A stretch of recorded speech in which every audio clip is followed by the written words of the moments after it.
Entonces, estamos hoy, vamos ver nuestro segundo encuentro y vamos ver el capítulo 2, ¿no?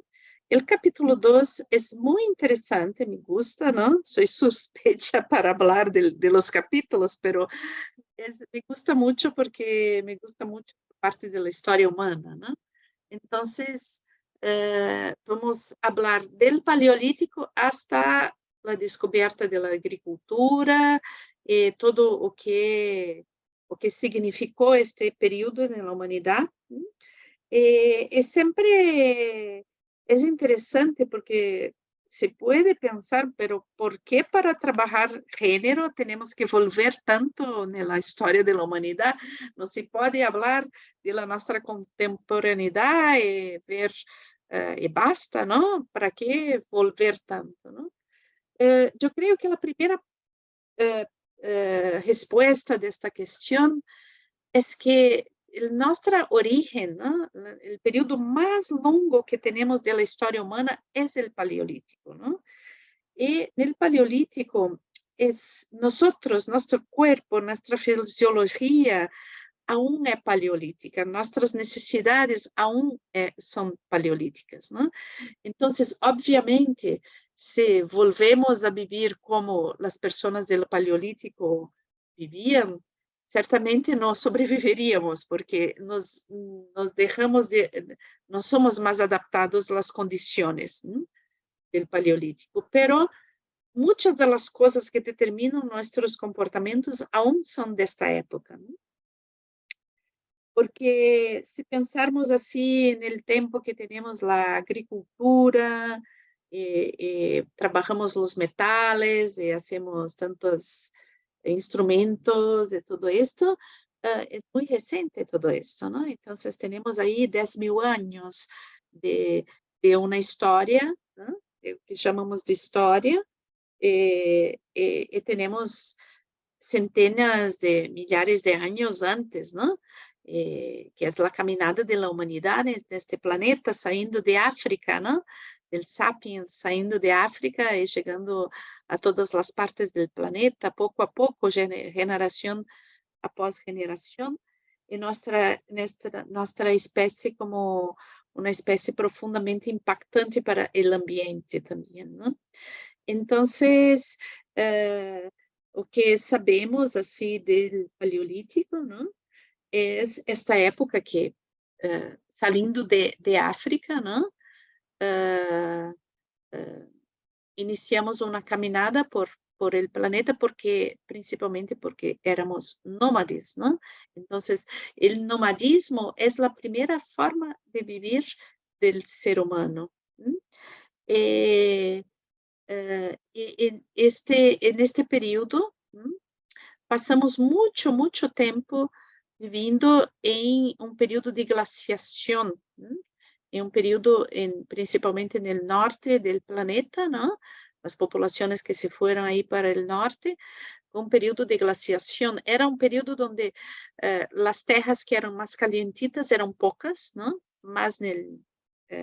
Estavam mais no Equador, ¿no? En la línea del Ecuador, y después el planeta era más frío, tenía más nieve, más condiciones, toda una fauna diferente de aquella que encontramos hoy.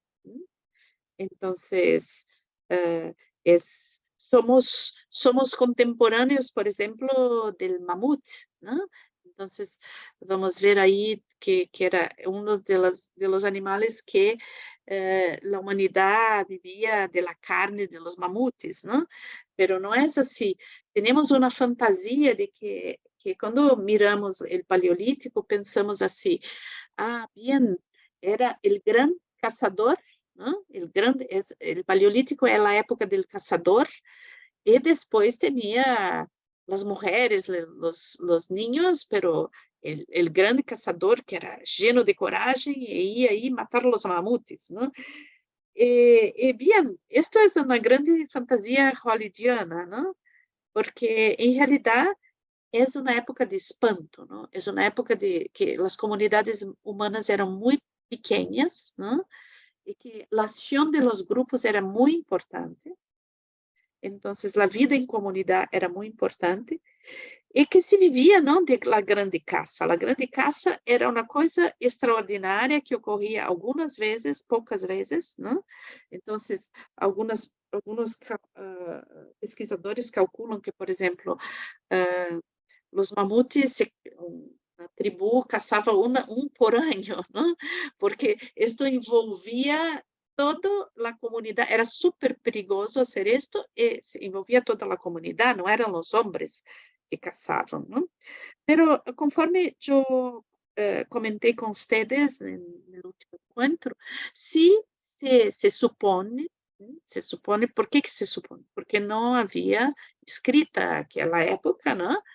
E não havia, os registros são registros arqueológicos que vão traduzir a experiência da humanidade neste período, não?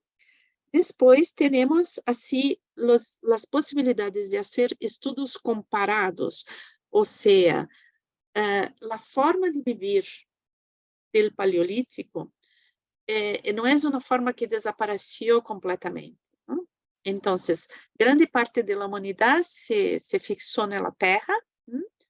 E viramos agricultores, criamos pequenos animais, a pecuária, não? Pero uma parte grande, não? Que pouco a pouco foi se achicando, pero inicialmente grande, se formou continuou neste estilo nômade e sendo caçadores-coletores, que é a nossa origem, não? Então, tudo que se supõe desta época tem a ver com os sítios arqueológicos, o estudo de los esqueletos, o estudo de los lugares que viviam, de los restos de la comida, o estudo de las coisas que eram confeccionadas, os instrumentos e tudo isto, não? Então, se supõe a partir la arte, não? Que já existia uma arte muito interessante. Então, se supõe por aí, pero também com estudo comparado podemos ver como atualmente os poucos caçadores-coletores que aún existem, como vivem. Então, se pode, assim, de certa forma, comprovar um pouco as hipóteses, não? De como viviam nossos ancestros mais antigos. Bem, hoje vamos ver um pouco isto e vamos ver um pouco lá como ocorreu as transformações desta sociedade inicial. Então, a primeira coisa que é muito importante saber é que nossa origem são pequenos grupos. Então, os nômades não tinham como viver assim com grupos enormes. Por quê? Porque o ambiente, não? Se desgastava, o impacto ambiental seria tão grande por grupos maiores, não? Mais grandes, que isso desgastaria, não teria alimento para todos, não? Então, os grupos de caçadores-coletores, e novamente digo, se vê por os sítios arqueológicos e por os estudos comparados, os grupos de caçadores-coletores vão ter aí em torno de 30, 35 a 45 pessoas. Então, estes pequenos grupos eram pequenas comunidades que, como clãs, não? Que tinham suas famílias dentro, suas relações, não? Pero todos viviam juntos, compartiam tudo, e se protegiam e cuidavam um dos outros, não? Então,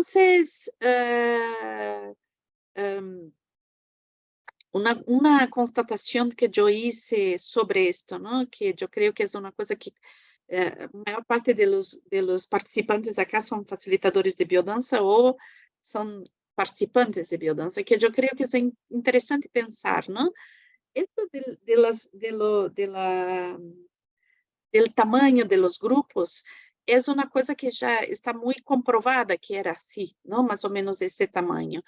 É interessante porque quem já trabalhou com grupos de biodança ou participou de grupos de biodança sabe que se passamos de 40, 45 pessoas em um grupo, começamos a olvidar os participantes.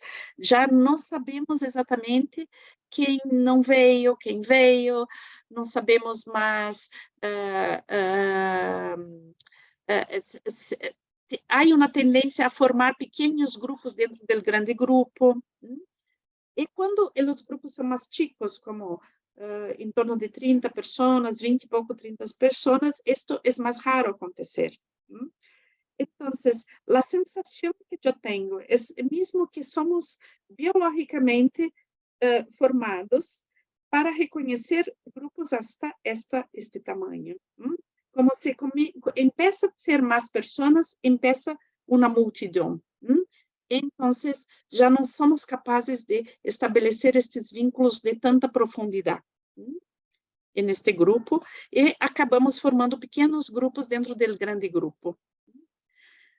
Pero uma coisa muito interessante desta época é que se vê aún nestes grupos que são caçadores-coletores, nossa época, é que havia um momento de que tinha muita fartura, muita abundância de algumas coisas, não? De alimentos ou de água, depende da região.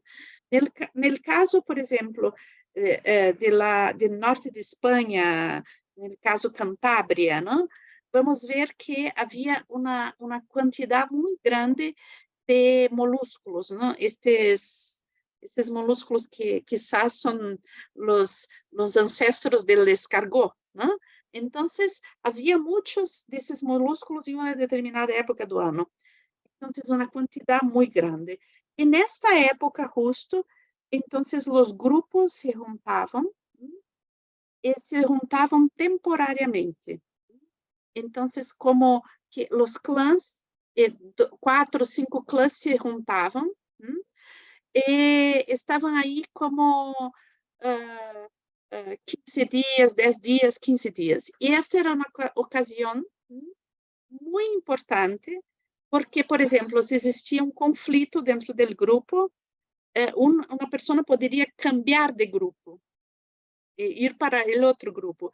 Era o momento também de los matrimônios, era o momento de estabelecer relações sociais, a ser amigos, não? Então, se utilizava isso justo em uma época de abundância. Por quê? Porque não tinha como sustentar mais tempo isto, porque em questão de 10 dias é como que o lugar onde sucedia esse encontro se quedava sem condições, já não tinha mais alimentos, não tinha mais condições de sustentar. Então, foi bem interessante quando comecei a pesquisar isto, não? Porque alguns autores diziam da pré-história, falavam disto, e depois alguns antropólogos que trabalhavam com os Sami em el deserto del Kalahari, diziam que os Sami hacían este tipo de ritual existe para os Sami no período que cai chuva, que tem mais água. Então, eles celebram lá a presença da água.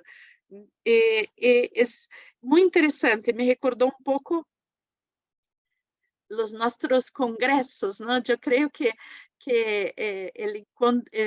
a biodança tem, de certa forma, os grupos semanais e depois esses grandes encontros que hacemos, tem um pouco este formato, não? Essa forma de celebração, onde temos esses pequenos grupos que se conhecem e formam um vínculo afetivo muito forte, e depois esses momentos de grande celebração, onde todos se encontram, mas que são momentos temporários e depois temos que ir para casa, não? E bem, se disse muito que na pré-história é a época das cavernas, não? Então, o que podemos ver que a pré-história, sim, foi uma época de cavernas, pero, ao contrário do que muitas vezes pensamos, as cavernas não eram utilizadas exatamente para a habitação, pero estes grandes encontros eram hechos muitas vezes em torno das grandes cavernas, e as cavernas eram exatamente locais de culto, locais que tinham que eram sagrados, não? E todos esses desenhos que se encontram, alguns que são de uma sofisticação fantástica, não? São, em realidade, são manifestações de sacralidade. Né? Então, há algumas cavernas, não? Que têm obras de arte que são maravilhosas e são hechas por nossos ancestrais mais antigos. Não? Então, a arte era a forma mágica de trabalhar a sacralidade do cotidiano. Não? E esta divisão de sagrado e profano, e nesta época não existia, não? Tudo era sagrado, tudo era mágico, não? E então, o que sucedeu, não? É que havia essas cavernas com muitos desenhos e tudo, mas também nas cavernas se encontrava muito um tipo de escultura. Eu creio que falei um pouquinho disso no nosso último encontro, que eram esculturas femininas, não? Então, acá temos uma destas Vênus, não? Que eu vi esta Vênus em um museu em Alemanha, não? É uma coisa muito pequenita, cabe no centro da mano. Então, se encontrava nos sítios arqueológicos do Paleolítico muitas dessas pequeníssimas estatuetas, não? E os primeiros arqueólogos sempre miravam isso e diziam, quizá é uma coisa um pouco mais sexual, não? Como se era na Playboy da época, não? Então, que tinha porque sempre é muito marcado as tetas, não? A vagina, e tem um panzón. Este panzón se supone que seja um sinal de que é uma mulher encinta, ¿no? Tiene un culo enorme, sempre assim, com muito avantajado, muito abundante, todo o corpo da mulher, ¿no? Nessas estatuetas. Então, hasta que uma mulher muito interessante, a história desta mulher, que se chama Marija Gimbutas, ela, uma antropóloga, não, desculpe, uma arqueóloga, e começou a estudar especificamente estas estatuetas e traiu uma hipótese. Não, isto não é um símbolo sexual, isto é uma deidade, porque como eram muito chiquitas em uma grande quantidade, então Marija Gimbutas imagina que isto é como um amuleto, não? Que a pessoa leva, desculpe, leva consigo. Então, empieza a surgir a hipótese, por tudo que hablamos na última vez, que hablamos que a mulher tinha esta ignorância a respeito da origem do bebê, tudo, não? Então, que todas as características da mulher estavam muito ligadas a uma coisa sagrada, misteriosa, não? Então, que estas estatuetas representavam uma deidade, que era um símbolo de proteção, em realidade. Então, toda a hipótese que, em realidade, não, a representação de Deus, não, é uma representação que empieza feminina. E por que eu falo de representação? Muitas das pessoas, quando eu falo de Deus, não, ou diosa, falam, não, pero Deus não tem sexo, é masculino e feminino. Sim, pero a representação de la deidad, del sagrado, es una representación que tiene un sexo, ¿no? E no patriarcado, vamos ver que essa representação é masculina. Então, chegando à conclusão que originalmente esta representación es femenina. Entonces, algunas reflexiones sobre este nomadismo, ¿no? Entonces, el nomadismo era un estilo de vida, una forma de vivir, ¿no? Donde, aún, donde no existe los objetos, ¿no? Não podemos carregar coisas muito pesadas se temos que caminhar por la vida, ¿no? Quem já hizo peregrinações sabe, ¿no? Que todo el peso é um peso, então temos que estar muito levianos, não podemos carregar pesos, ¿no? Então, o aspecto principal cultural do nomadismo não são os objetos, mas sim são as histórias. Então, toda nossa origem, ¿no? Como contadores de histórias, hacedores de arte, ¿no? Viene já do estilo de vida nomadístico, ¿no? Do nomadismo. E nestas relações, ¿no? Se supone, novamente, por los sitios arqueológicos e por os estudos comparados, vamos supor, ¿no? Que existia uma divisão de tarefas, ¿no? Então, por gênero. Então, como era essa divisão? Então, la grande caça de animais muito grandes era hecha por todos juntos, ¿no? Era uma ação cooperativa. Pero la dança de pequeno, la caça de pequenos animais era hecha provavelmente por los hombres, ¿no? E la coleta de vegetales, raízes e todo era hecha por las mujeres, ¿no? Entonces, ¿por qué se supone esto, no? Primero, porque las mujeres de las sociedades nómades costumam amamentar hasta muy tarde. Entonces, las mujeres costumam amamentar aí hasta el niño empezar a caminar e ter mais autonomia, está amamentando, ¿no? E quando deixa de amamentar, então, normalmente vai se quedar encinta novamente, e todo este processo de estar com os ninhos e estar encinta traz uma vulnerabilidade ao qual o grupo em total protege. Então, como que a los hombres tenían más la función de la casa. Esto no significaba que las mujeres jamás casaban, pero era más ligado a casa, a los hombres, pero las funciones femeninas eran muy, muy importantes. Esto es muy importante saber, porque muchas veces vemos la casa como la actividad principal. Y se supone que la principal actividad era la coleta.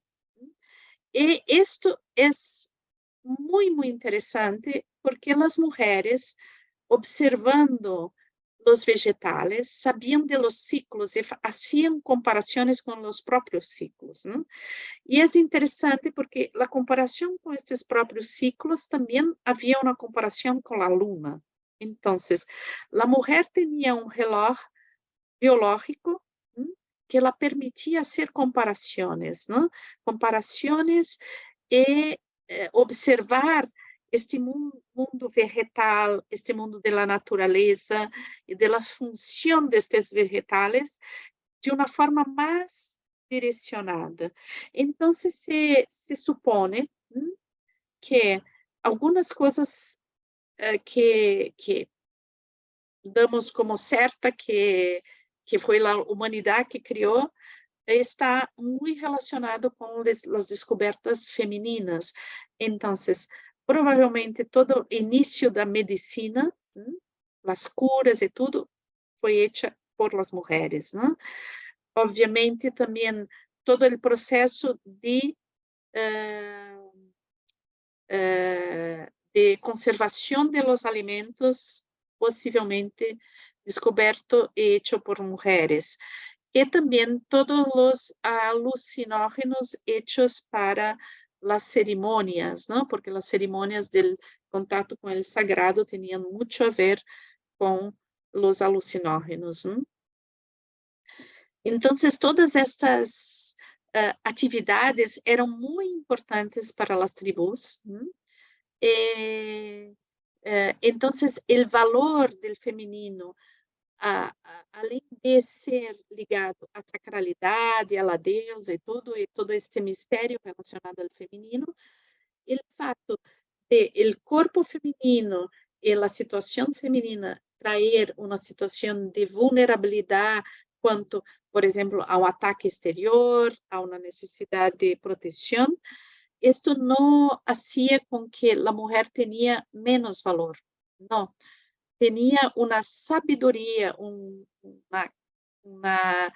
uma função muito importante dentro da sobrevivência do grupo, e a relação de valor era muito grande. O feminino era muito valorizado. Então, toda esta questão de los ciclos do feminino dava base para construir uma sabedoria que foi muito importante para a humanidade. Então, acá eu trago os primeiros calendários que se descobriu, aún do Paleolítico, marcados em huesos, que eram calendários lunares, ok? Que possivelmente foram hechos por mulheres, não? E como eram as relações de poder nessas sociedades? Então, essas sociedades não haviam classes sociais, eram não estratificadas, não? E existia uma muito grande horizontalidade nas relações, e possivelmente não eram sociedades violentas, não? Ou menos não violentas como a violência que conhecemos hoje em nossa cultura, ok? Ou todas as sociedades civilizadas, estratificadas que vêm depois. Então, como se descobre isto? Principalmente por los sitios arqueológicos.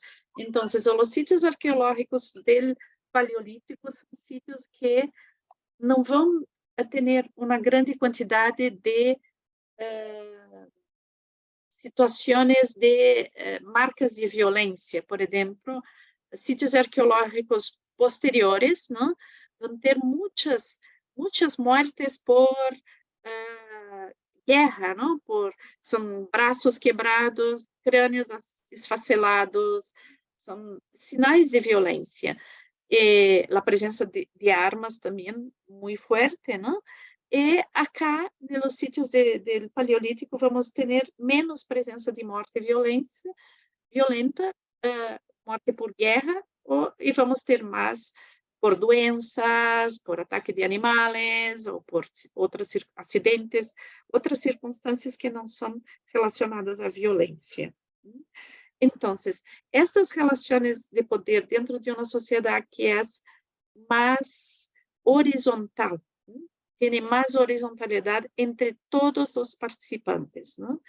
Então, isto foi muito curioso, porque Richard Lee, que é um pesquisador que eu leí para fazer minha investigação, ele trabalhava com essa população, os Sam, que são do deserto do Kalahari, não?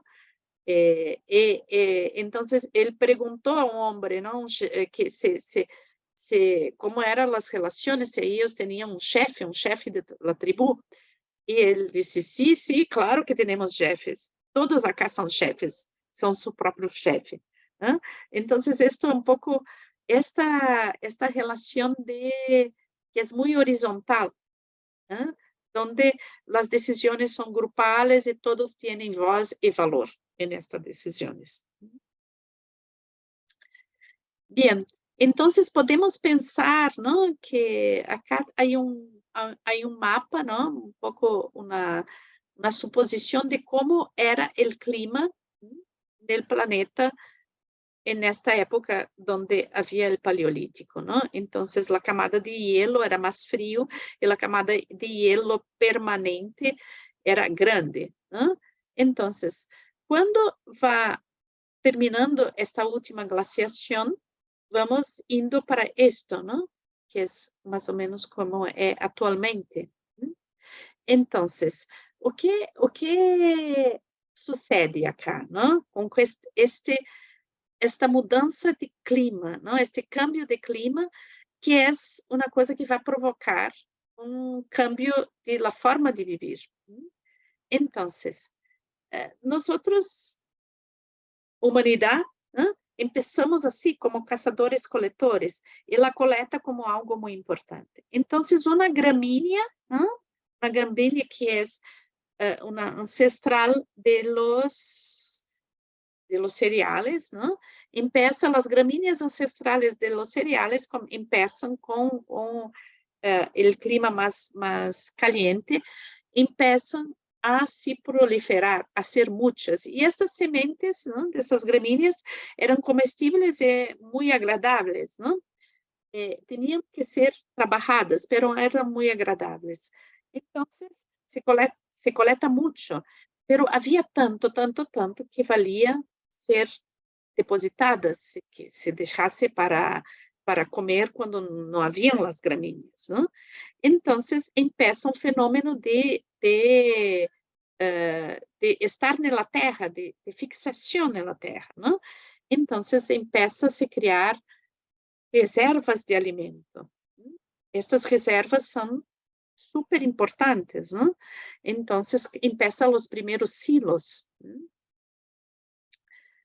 Para utilizar esses granos, não, é necessário a molienda. A molienda é super pesada, não? Então, não é que puedes sair passeando com a molienda. Então, começa todo um processo de fixação na terra.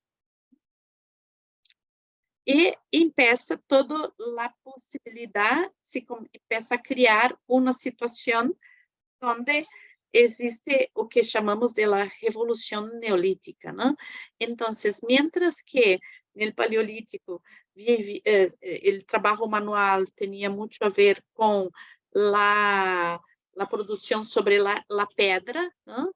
Entonces se empieza a trabalhar la arcila, se empieza a construir casas com mais fixas, ¿no?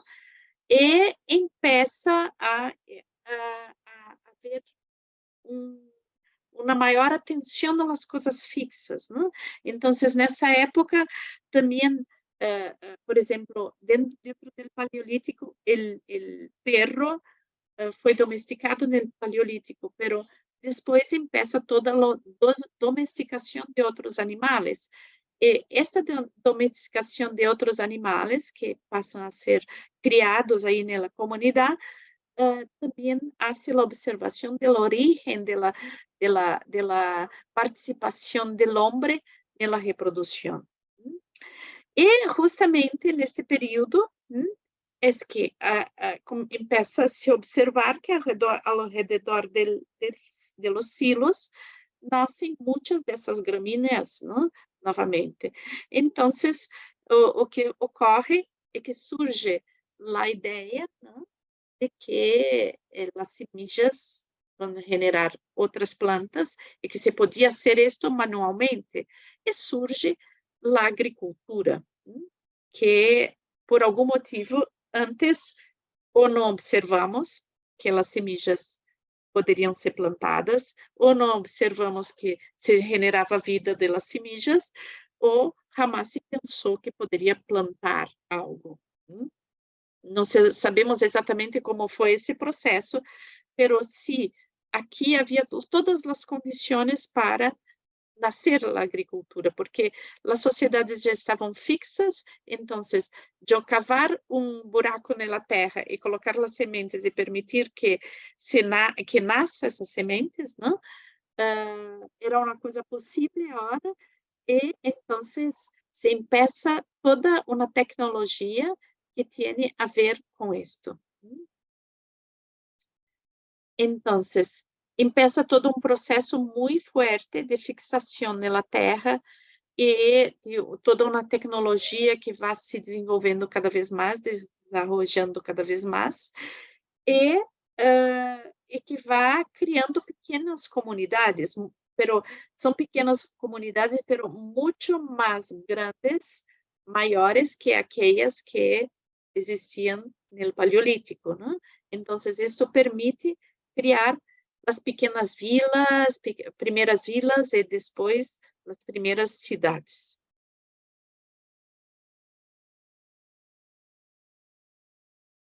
Então, é um novo estilo de vida, né? Então, a confecção com fibras, a confecção o trabalho na argila, a construção de casas com outros materiais, a descoberta de novos materiais, novas possibilidades. Então, começa a surgir as pequenas comunidades que vão ser, em realidade, muito complexas, não? Muito complexas pero o que observamos que estas pequenas comunidades aún bastante pacíficas, porque não vamos encontrar essas comunidades fixadas em um alto de uma colina com fortificações, não. Vamos encontrar sempre essas comunidades cerca de um rio, uh, uh, donde coletivamente se plantava e se criavam os animais. Então, solamente que esta fixação na terra empieza a, digamos que, possivelmente seja a observação, o trabalho feminino hace a observação suficiente para surgir a agricultura. Então, se acredita que a grande invenção da agricultura se está com as mulheres, né? Pero, ao mesmo tempo, é a mesma agricultura que vai criar as condições para uma mudança nelas relações de poder e nelas relações de horizontalidade. Inicialmente, no Neolítico, vamos ver as relações muito horizontais, no sentido de que homens e mulheres tinham uma participação social muito grande, juntos, e criavam a sociedade juntos. Era uma sociedade aún muito voltada para o prazer, para a arte, para o bem viver. Pero vamos ver modificações já na mitologia nesta época, não? Então, vamos ver representações da aldeia, cada vez mais sofisticadas, pero já uma aldeia que vem com sorte, uma aldeia que vem com uma representação masculina, que vem a seu lado, que inicialmente era como um filho, não era uma representação importante. Pero ao longo da evolução desta história, vamos ver cada vez mais os deuses masculinos tomarem uma proporção de importância cada vez maior e as deusas femininas diminuir sua importância. Pero neste período aún vamos ver muita horizontalidade, pero já um cambio de funções, não? E, como disse, o cambio da mitologia. Então, uma das coisas que foi muito impactante na agricultura sobre a mitologia foi os mitos de nascimento, vida e morte. Então, que tem a ver muito com as semillas, não?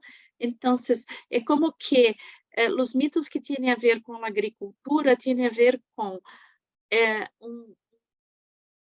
uma possibilidade de um processo como a vida humana, como o processo da semilla. Então, se supõe que a semilla, quando abrimos um buraco e colocamos a semilla dentro da terra, porque morreu. E o fato de a semilla brotar e criar uma nova planta é porque renasceu. Então, os mitos de morte e renascimento são mitos agrícolas, que vêm da agricultura. É muito interessante isto porque, por exemplo, dentro da mitologia católica, não? Vamos ver a ressurreição de Cristo. Então, pensamos, sim, isto é uma história de Cristo, uma história sagrada de Cristo. Mas vamos ver esta história, não exatamente como a história de Cristo, mas a história da ressurreição, a história de uma vida que ressurge depois da morte, repetida em 1000 mitologias. E essas mitologias vêm muito ligadas à agricultura.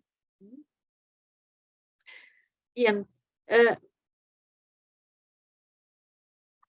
pouco a pouco, a humanidade também começa a descobrir que existia inicialmente, além da argila, como bolas de alguma coisa que um pouco moldável, que era que estava aí solta por la terra.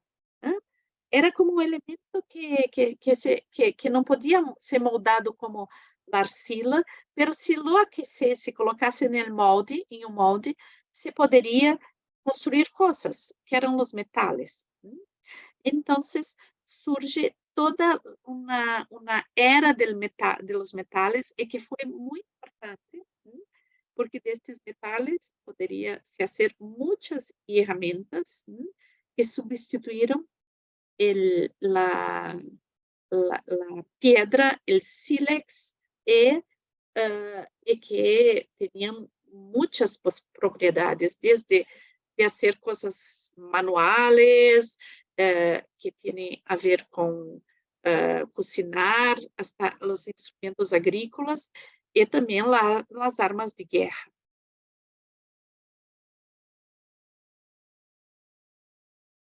E, então, finalmente, toda esta evolução que vai del, de la confección de las cosas con arcila, el surgimiento de la agricultura, el surgimiento de los metales cada vez más sofisticados, ¿no? La pecuária, todo esto, ¿no? La utilización de animales y todo, hace un momento donde existe una posibilidad de el surgimento de um outro tipo de agricultura, um outro tipo de tecnologia, que é uma tecnologia que onde a água empieza a ser manipulada para fazer o regadio de las plantas de la agricultura. Então, a situação de submissão a las condições climáticas, a las sequias e tudo, há um momento onde isto cambia. Então, há uma região onde existia uma situação de muita fertilidade, uma terra muito fértil, mas muito difícil de cultivar, ¿no? Que é esta região entre o rio Tigre e Eufrates. Era uma região muito pantanosa, muito llena de plantas difíceis de talhar, ¿no? E então se sabia que a terra aí era muito fértil, mas não era impossível de trabalhar esta terra. E possivelmente houve uma pessoa que organizou um pequeno grupo que não tinha muita consciência do que estava fazendo, pero logrou trabalhar juntos sobre a liderança desta pessoa que tinha em mente como fazer, e os outros não tinham, pero ordenada por esta pessoa, lograram cultivar uma terra que era muito difícil cultivar. Então, aí surge um outro tipo de agricultura, pero também surge um outro tipo de relação de poder. Donde alguém pensa o trabalho e alguém executa o trabalho. E acá vamos encerrar a nossa charla, não? Porque vamos ver isto mais no próximo encontro, não?